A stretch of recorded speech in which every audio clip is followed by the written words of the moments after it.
በወላይታ ስሙ ማዳ ወይም ቲክቶከር አዶናይ ብርሃነ ኃይለሚካኤል በወላይታ ሶዶ የክብር አምባሳደር ሆኖ ተሾሟል። በቲክቶክ አዋርድ የ2025 አሸናፊና አነጋጋሪ የሆነው አዶናይ ዛሬ ደግሞ በወላይታ ነግሷል፣ የክብር አምባሳደር ሆኗል። በእርግጥም በወላይታዎች ዘንድ ቲክቶከር አዶናይ ይወደዳል። የወላይታ ብሔር ወጣት ተወላጆችን በቲክቶክ መንደር እንዲመጡና ራሳቸውን እንዲቀይሩ በማድረጉ ቀደም ብሎ ነው በወላይታ ማህበረሰብ ልብ ውስጥ የገባው። ዛሬ ደግሞ በወላይታ ሕዝብ ፊት የክብር አምባሳደር ሆኖ ተሾሟል። ስሙም ወጥቶለታል። በወላይታ ስሙ ማዳ አዶናይ ብርሃነ ኃይለሚካኤል በወላይታ ሶዶ በቲክቶክ ማህበረሰብ ገጽ በሚያቀርባቸው ሳቢ ይዘቶች የሚታወቀው ወጣቱ አዶናይ ለታላቁ ወላይታ ሶዶ ዓለም አቀፍ ስቴዲየም ግንባታ የክብር አምባሳደር ሆኖ ሹመት አግኝቷል። ወደ ወላይታ ሶዶ ባመራበት ወቅት ከመላው የከተማዋ ነዋሪዎችና ደጋፊዎቹ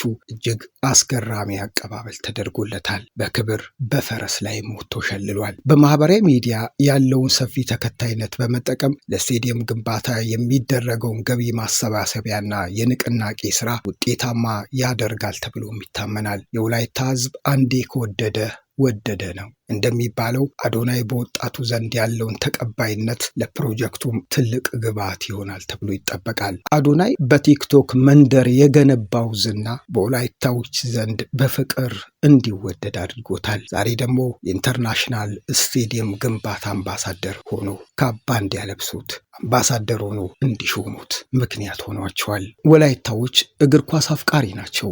የወላይታ ዲቻ እግር ኳስ ክለብ ደጋፊዎች በደጋፊዎቹ ብዛትና በዘማሪዎቹ ይታወቃል።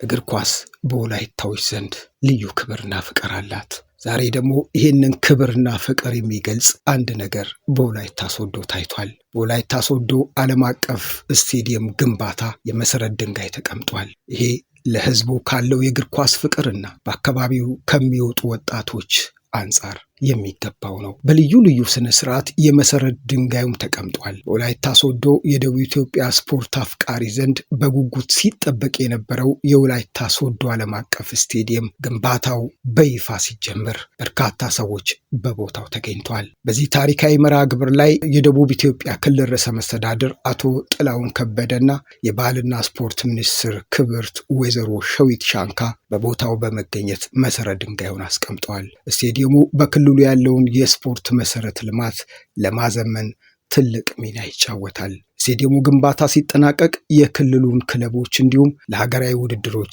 ትልቅ አቅም እንደሚሆን ይጠበቃል። እነዛ 90 ደቂቃ የማይሰለቹ የወላይታ ዲቻ ክለብ ደጋፊዎች ዛሬ ልዩ ክብርና ልዩ ሞገስ ያገኙ ይመስላል።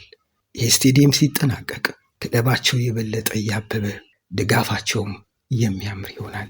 ለእግር ኳስ አፍቃሪው ለማይሰለቸው እውነተኛ የወላይታ እግር ኳስ አፍቃሪ የሚመጥን ኢንተርናሽናል ስቴዲየም